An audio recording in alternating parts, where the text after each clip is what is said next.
बुढ़िया घर ये कॉमिक्स का नाम है। फिर इस बार मैंने सेलेक्ट किया आपके लिए एक रहस्य रोमांच भरी और बिल्कुल नाइट में सुनने लायक बेहतरीन स्टोरी। आइए देखते हैं इसकी क्या स्टोरी रही है। बुढ़िया घर ये डार्क टेल्स सीरीज़ की मनोज कॉमिक्स ही है, जो कि मेरी वन ऑफ द फेवरेट होती थी। और एक चीज़ आपको बता दूं कि डार्क टेल्स जो है वह मनोज कॉमिक्स की एक बेहतरीन कोशिश थी। और कॉमिक्स इंडस्ट्री में तो मैंने मनोज कॉमिक्स से ऊपर किसी कॉमिक्स को अभी तक समझा ही नहीं, इंडिया में जो बनी है ना बन पाएगी ऐसी मास्टरपीस। ये है कान, जिस पे मैंने एक दो कॉमिक्स बनाए हुए आप मेरे प्लेलिस्ट में देख सकते हो।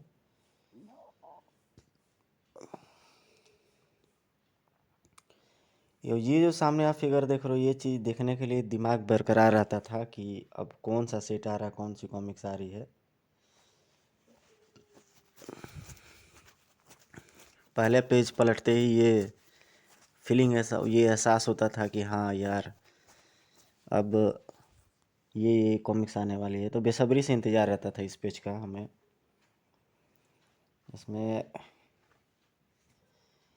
सफ़ेद चूहा पे मैंने बना चुका है वीडियो। बहुत बेहतरीन कहानी है सफ़ेद चूहा की, आप मिस कर मत करिएगा दोस्त। अगर आप अच्छी स्टोरी सुनते हैं तो राम रहीम सीरीज़ की जो कॉमिक्स थी उसकी ऐसी कहानी है बेहतरीन कि आप याद करोगे लंबे समय तक। बहुत बेहतरीन, ज़बरदस्त। एक बार ज़रूर आप सुने, मेरे प्लेलिस्ट में है सफ़ेद चूहा। आप सर्च करेंगे तो अभी 2-3 दिन में मैं फेसबुक पे इसे पोस्ट भी करूँगा, तो उस लिंक से आप देख सकते हो उसको। हवलदार बाद और मेंटल टाउन भी मेरे पास आ चुकी है, तो मैं उसकी जल्दी ही वीडियो अपलोड कर दूंगा। बाकी जो भी आपको अगर वीडियो चाहिए तो आप मेरे को अब बोलना, आप मेरे को कमेंट करना, मैं उसे अपलोड करूंगा। थोड़ा बहुत आप लोग मेरे कॉमिक्स को शेयर सब्सक्राइब किया करिए दोस्तों। मैं भी एक उम्मीद से बनाता हूँ ताकि मेरे भी एक दिन चैनल ग्रो हो, और मेरे भी कुछ सपने हैं। बचपन से कॉमिक्स में इंडस्ट्री में इंटरेस्ट रहा है, इसलिए मैं कॉमिक्स बनाता हूँ। और अब तो जो बीत चुका है वो पास्ट को दोबारा से लाइव नहीं किया जा सकता, लेकिन हम कुछ देर के लिए अपने बचपन के पलों को तो जी ही सकते हैं। उन यादों को, खास पलों को अपने जहन में कैद कर सकते हैं, अपने दिलों में कैद कर सकते हैं। आइए देखते हैं इसकी स्टोरी क्या है दोस्तों। बुढ़िया घर। 60 वर्ष की उम्र में भी दुर्गा देवी को अपने गुड़िया घर से उतना ही लगाव था जितना 6 वर्ष की उम्र में था। आज भी वह खाली समय गुड़िया घर से ही खेलकर बिताती थी। यह घर मुझे अपनी जान से भी अधिक प्रिय है। दुर्गा देवी करोड़पति विधवा थी, लेकिन धन खर्च करने के मामले में अत्यंत कंजूस भी थी। उसके मिलने जुलने वालों और उसके लेपालक बेटे महेंद्र को इस पर आश्चर्य था कि गुड़िया घर की साज सज्जा और मरम्मत पर वह अक्सर धन खर्च कर दिया करती थी। महेंद्र को शक था कि उसकी गुड़िया घर में कोई महत्वपूर्ण राज छुपा है। महेंद्र का शक कहाँ तक ठीक था, आपको यह चित्रकथा पढ़कर मालूम हो जाएगा। महेंद्र पाल का व्यक्तित्व भी कुछ कम रहस्यमय नहीं था। आइए देखते हैं इस समय उसके पीछे क्या मुसीबत लगी हुई है। अगर उन्होंने मुझे पकड़ लिया तो मुसीबत खड़ी हो जाएगी। यह मुसीबत एक नीली गाड़ी के रूप में थी जो तेज़ी से उसके निकट पहुंचती जा रही थी। स्पीड बढ़ाओ, गाड़ी आगे लेकर उसका रास्ता रोक लो। बुरी तरह झुंझला गया था Mahendra Pal. Screech, oh shit. नीली गाड़ी से दो गुंडेनुमा इंसान उतरकर महेंद्र पर झपटे थे। बहुत चालाक समझता है स्वयं को। बाहर निकल। गुंडों ने उसे घसीटकर अपनी गाड़ी में ठूस लिया। ले चलो बॉस के पास। महेंद्र को लेकर वह कार तीव्र गति से रवाना हो चुकी थी। जूम। शहर का कुख्यात स्मगलर बलवंत पासा उस समय बंगले में धूप का आनंद ले रहा था। तभी उसके आदमी महेंद्र को लेकर पहुंच गया। आओ आओ महेंद्र पाल, बहुत दिनों बाद दर्शन हुए। ये आज भी दर्शन देने के मूड में नहीं था बॉस, हमें देखते ही भाग खड़ा हुआ था। ये तो बहुत बुरी बात है महेंद्र पाल। बात यह है पासा कि मैं अभी तक तुम्हारे 3 लाख रुपयों का प्रबंध नहीं कर सका। मुझे थोड़ा समय चाहिए। कमाल है, तुम एक धनवान बुढ़िया के लिए पालक बेटे हो। क्या तुम्हारी माँ 3 लाख रुपए भी नहीं दे सकती तुम्हें? वह बुढ़िया बहुत कंजूस है, लेकिन अगर तुम मुझे थोड़ा समय दो तो मैं उसे धन निकलवाने की कोशिश कर सकता हूँ। ऑल राइट, मैं तुम्हें 48 घंटे का समय देता हूँ, लेकिन इस बार मेरा रुपया न मिला तो। पासा की धमकी को महेंद्र भली भांति समझता था। घर वापस पहुंचकर उसने दुर्गा देवी के आगे हाथ फैला दिए। मुझे 3 लाख रुपए की सख्त ज़रूरत है मम्मी। 3 लाख? यस मम्मी, आपके लिए यह मामूली रकम है। 3 लाख मामूली रकम नहीं होते बेटा। मुझे अफसोस है कि तुम्हारी यह मांग मैं पूरी नहीं कर सकूंगी। दुर्गा देवी के कमरे से बहुत ही झल्लाए हुआ बाहर निकला था महेंद्रपाल। कंजूस बुढ़िया, आज रात तो मैं इसे कंगाल कर डालूंगा, इसकी तिजोरी खाली कर दूंगा। आधी रात के समय महेंद्र दोबारा दुर्गा देवी के बेडरूम के दरवाजे पर खड़ा था। उत्सुकतावश उसने कीहोल से भीतर झांका तो चौंक पड़ा। उफ, हीरो का हार, वह गुड़िया घर में रख रही है। भीतर लाइट जल रही, यानी बुढ़िया भी जाग रही है, लेकिन क्यों? महेंद्र पाल की आंखों में धूर्तता की चमक उभर आई थी। आज मुझे उसके गुड़िया घर का राज मालूम हो गया है। अपनी कीमती चीज़ें वह गुड़िया घर में छुपा कर रखती है, इसलिए हर समय उसकी निगरानी करती रहती है। पासा का कर्ज उतारने के लिए मुझे उसका गुड़िया घर गायब कराना होगा। नाश्ते की टेबल पर सुबह को महेंद्र ने दुर्गा देवी को बताया, मैं एक ज़रूरी काम से बाहर जा रहा हूँ मम्मी, कल सुबह तक लौट के आऊँगा। जरूर जाओ बेटा, काम करना बहुत अच्छी बात है। उसी रात दुर्गा देवी घर में अकेली थी, इसलिए उस चोर को घर में घुसते हुए बिल्कुल डर नहीं लगा। कॉरिडोर से गुजरकर वह दुर्गा देवी के बेडरूम की ओर जा रहा था कि अचानक ही एक कमरे का दरवाज़ा खुला। उफ, ये तो जाग रही है। दुर्गा देवी के चिल्लाने से पूर्व ही चोर ने लपक कर उसके बूढ़े शरीर को दबोच लिया। घबराहट में बुढ़िया का सिर, उसने सिर दीवार के साथ जोर से टकरा दिया था। धाड़ा। बेचारी दुर्गा देवी यह वार सहन न कर सकी और अचेत हो गई। चोर उसके बेडरूम पहुंचा। यही है वह गुड़िया घर। महेंद्र पाल उस समय बलवंत पाशा के ड्राइंग रूम में बेचैनी से टहल रहा था। तुम्हारा आदमी अभी तक वापस क्यों नहीं आया? चिंता न करो, मेरे सारे आदमी भरोसे वाले हैं। रॉकी तुम्हारा काम करके आने ही वाला होगा। तभी रॉकी आ पहुंचा था। मैं गुड़िया घर ले आया हूँ महेंद्र पाल। गुड़िया घर? पासा बुरी तरह झुंझला उठा था। लकड़ी का गुड़िया घर जिसका मूल्य चंद 100 रुपये से अधिक नहीं है? तुमने इसे क्यों चोरी करवाया है? अभी बताता हूँ। महेंद्र ने गुड़िया घर का दरवाज़ा खोलकर भीतर हाथ डाला और चौंक पड़ा। अरे ये तो बिल्कुल खाली है। तो क्या तुम्हें इस गुड़िया के अंदर से हाथी निकलने की आशा थी? हा हा हा हा हा। हंसने की बात नहीं है पासा, मैंने अपनी आंखों से बुढ़िया को इसके अंदर हीरे के आभूषण रखते हुए देखा था। कहीं इस रॉकी ने तो। महेंद्र पाल ने अपनी बात पूरी भी नहीं कर पाया था कि रॉकी के हथौड़ा मार का घूसे ने उसका जबड़ा हिला दिया। धड़ाम, टिशुम, धाड़।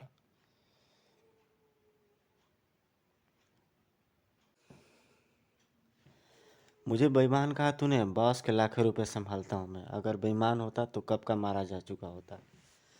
रॉकी ठीक कह रहा है। मेरा भी कोई भी आदमी मुझसे बेईमानी नहीं कर सकता। तो फिर बुढ़िया ने ही वो आभूषण निकाल कर तिजोरी में रख दिए होंगे। यह बात तुम बुढ़िया से ही जाकर पूछो। वह घर पर बेहोश पड़ी है। और अपना यह कबाड़ भी उठा कर ले जाओ। महेंद्र ने गुड़िया घर उठाया और आतिशदान में डाल दिया। मुझे इसे साथ साथ ले जाकर मरना नहीं है मुझे। आज इस मनहूस गुड़िया घर से हमेशा के लिए मेरा पीछा छूट जाएगा। लकड़ी का गुड़िया घर धू धू कर जल उठा था। महेंद्र जब घर पहुंचा तब तक दुर्गा देवी उस स्थान पर निश्चेष्ट पड़ी थी। ओह, इसका तो काफ़ी खून निकल चुका है। अगर मर गई तो मुझे रोटी के भी लाले पड़ जाएंगे। एक चोर आया था बेटा, लेकिन तू चिंता न कर, तेरी सारी दौलत हिफाजत से। आज सुबह ही मैंने सारा कैश और आभूषण बैंक लॉकर में पहुंचा दिए थे। लेकिन आप उसे मेरी दौलत क्यों कह रही हैं? उसके छूते ही दुर्गा देवी ने आंखें खोल दी। महेंद्र तू आ गया? हाँ मम्मी, लेकिन आपको क्या हो गया है? इसलिए कि 3 सप्ताह पहले मैंने अपना वसीयतनामा तैयार कराकर तुझे अपने सारे धन का मालिक बना दिया है। अगर मैं वसीयतनामा न बनाती तो मेरे दूर के रिश्तेदार सारी दौलत हड़प लेते। जोश और खुशी के कारण महेंद्र के मुख से शब्द नहीं निकल रहे थे। आपने मुझे मालिक बना दिया है? मुझे करोड़ों का मालिक बना दिया है? कहीं मैं सपना तो नहीं दिख रहा मम्मी? नहीं बेटे, नहीं, मैंने सचमुच तेरे हक में वसीयतनामा तैयार कराया है, जिसे अदालत में पेश करके तू स्वयं को मेरा असली वारिस साबित कर सकता है। कहाँ है वो वसीयतनामा मम्मी? वह मैंने अचानक ही दुर्गा देवी की हालत बिगड़ने लगी थी। दुर्गा देवी की हालत बिगड़ती देख महेंद्र बौखला उठा था। यह बुढ़िया अब नहीं बचने वाली, वसीयतनामा का पता बताने से पहले ही न मर जाए। मम्मी, कहाँ है वसीयतनामा? वह मेरे गुड़िया घर में उसके फर्श के एक तख्ते के नीचे छुपा कर रखा है मैंने। इस शब्दों के साथ ही दुर्गा देवी के प्राण निकल चुके थे। महेंद्र को भी अपने दिल की धड़कन बंद होती प्रतीत हो रही थी। तो ये स्टोरी यहीं ख़त्म होती है दोस्तों। कैसी लगी कमेंट करके ज़रूर आप लोग बताइएगा। लाइक शेयर सब्सक्राइब जरूर कीजिएगा। अब आइए देखते हैं दूसरी स्टोरी की ओर। आई विटनेस। तो डार्क टेल्स ऐसे ही कॉमिक्स देने में और मनोज कॉमिक्स मशहूर था। आहट सुनकर डॉक्टर कॉल ने आंखें खोली। कमरे का दरवाज़ा धीरे धीरे खुलता जा रहा था। कौन है? दरवाज़ा खुलते ही खुला तो डॉक्टर कॉल की आंखें आश्चर्य से फैल गई। ओह माय गॉड, यह तो मेरा रोज प्लांट है। पौधा धीरे धीरे बिस्तर के निकट होता गया। रोज, क्या तुम सचमुच चल सकते हो? डॉक्टर कॉल को आश्चर्य का दूसरा झटका लगा कि जब पौधे में से एक मध्यम स्वर उभरा था। यस डॉक्टर कॉल, मैं चल भी सकता हूँ और बात भी कर सकता हूँ। यानी मेरा प्रयोग सफल रहा। मैंने साबित कर दिया कि पेड़ पौधे बोल भी सकते हैं। मैं सफल हो गया।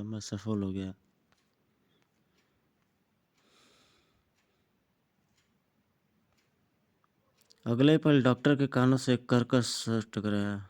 कॉल, ये क्या हरकत है? आंखें खोलो। इस आवाज के साथ ही डॉक्टर कॉल का सपना टूट गया था। गीता, तुम प्लीज होश में आओ। कॉल, सपना देखकर बच्चों की तरफ शोर क्यों मचा रहे हो? ओ गीता, मुझे जगाकर तुमने ठीक नहीं किया। मैं अपने रोज प्लांट से बात कर रहा था। उफ कॉल, तुम हर समय पेड़ पौधों के विषय में ही क्यों सोचते रहते हो? मैं एक वैज्ञानिक हूँ और यह साबित करना चाहता हूँ कि अगर प्लांट्स लिविंग थिंग्स हैं तो उन्हें अन्य जीवों की तरह बोलना चाहिए और चलना भी चाहिए। मुझे यह एक मूर्खतापूर्ण विचार है। पौधे भला कैसे बोल सकते हैं? यह एक मूर्खतापूर्ण विचार है। पौधे भला कैसे बोल सकते हैं? बोल सकते हैं गीता। मैं पौधों को बोलना सिखा सकता हूँ। कल जीव विज्ञान पर जो सेमिनार होने वाला है उसमें मैं इसी विषय पर बोलूँगा।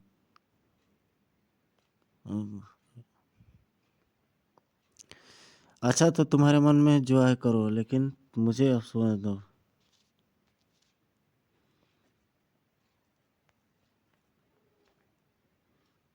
अच्छा, जो तुम्हारे मन में आए करो, लेकिन अब मुझे सोने दो। अगले दिन सेमिनार में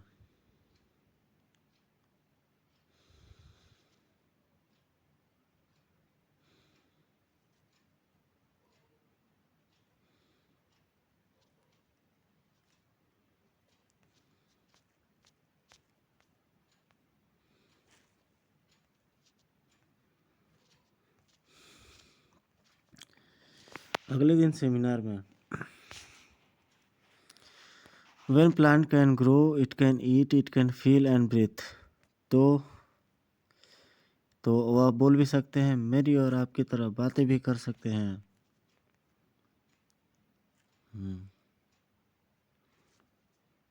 हाँ,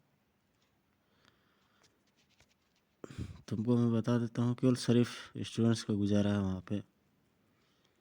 डीवी कॉलेज जो है मैदागिन लोहटिया पर।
युवा वैज्ञानिक इंद्रजीत अपनी हंसी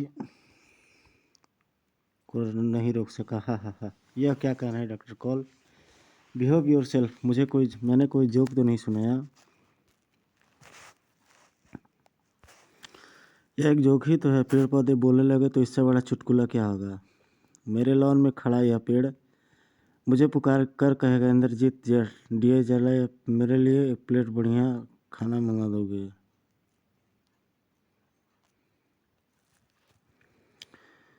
इंद्रजीत डियर जरा मेरे लिए एक बढ़िया खाद मंगा दोगे। हा हा हा हा हा। इंद्रजीत के साथ हॉल में बैठे सभी लोग ठाकने लगे। हा हा हा हा। यह सब मेरा मजाक उड़ा रहा है, लेकिन मैं इससे निराश नहीं होने वाला। मुझे अपनी बात सच साबित करके दिखानी है। बहुत हंस लिया आप लोग। अब मेरी बात ध्यान से सुनिए। मैं प्रण करता हूँ कि एक दिन इसी हाल में आप लोगों के सामने इंसानों की तरह बोलते हुए पौधों को लेकर आऊँगा। यह मेरा वादा है।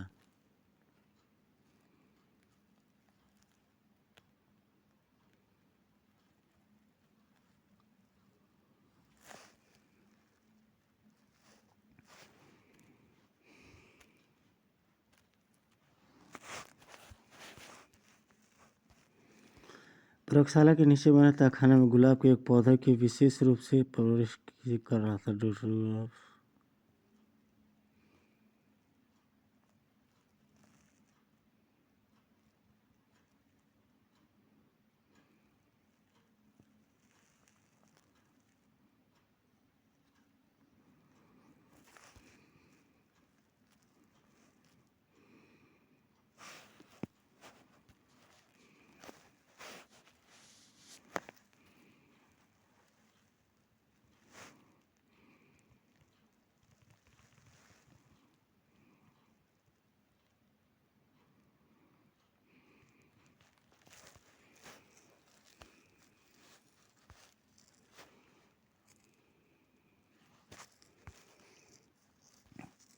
प्रयोगशाला के नीचे बने तहखाने में गुलाब के एक पौधे की विशेष रूप से परवरिश कर रहा था डॉक्टर कॉल।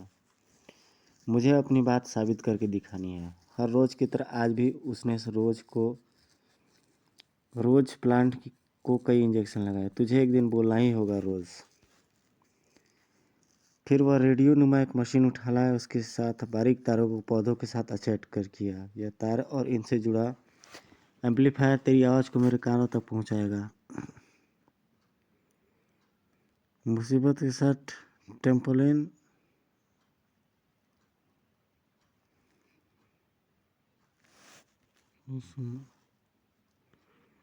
सरसों तेल एकदम ही है दोपहर शाम के लिए।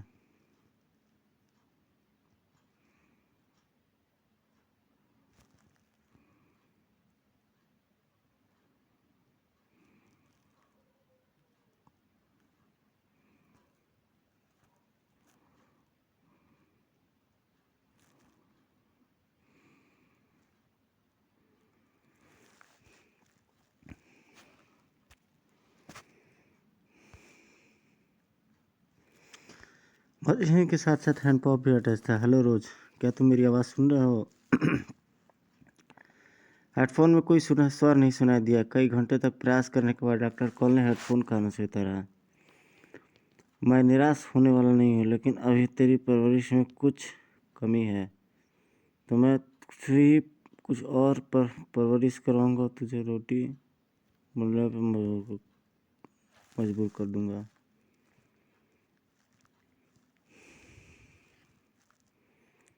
उस दिन के बाद से डॉक्टर कॉल दिन रात हमारे यहाँ आया था।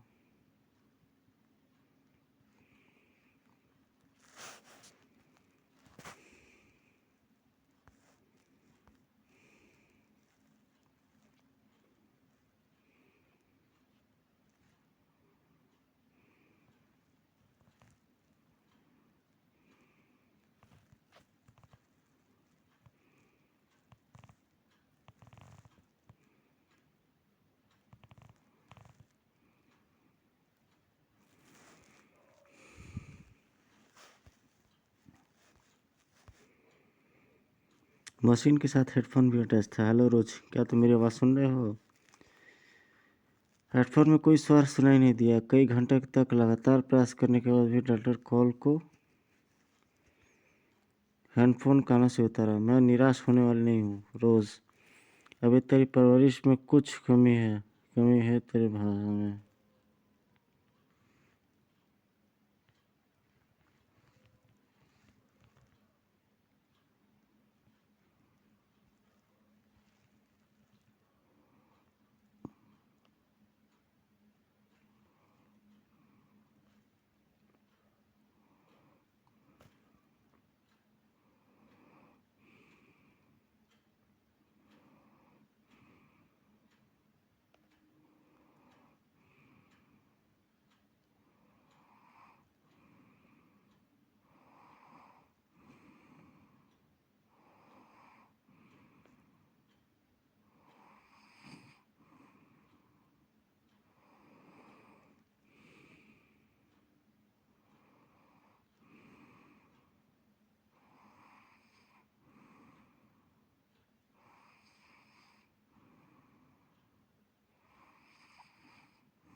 हेडफोन में कोई स्वर सुनाई नहीं दिया। कई घंटे तक लगातार प्रयास करने के बाद डॉक्टर कॉल हेडफोन कानों से उतारा। मैं निराश होने वाली नहीं हूँ रोज, अभी तेरी परवरिश में कुछ कमी है। मैं उसे कुछ नहीं बनाइएगा कि मुझे जोर से बहुत दुखड़ा बना दे।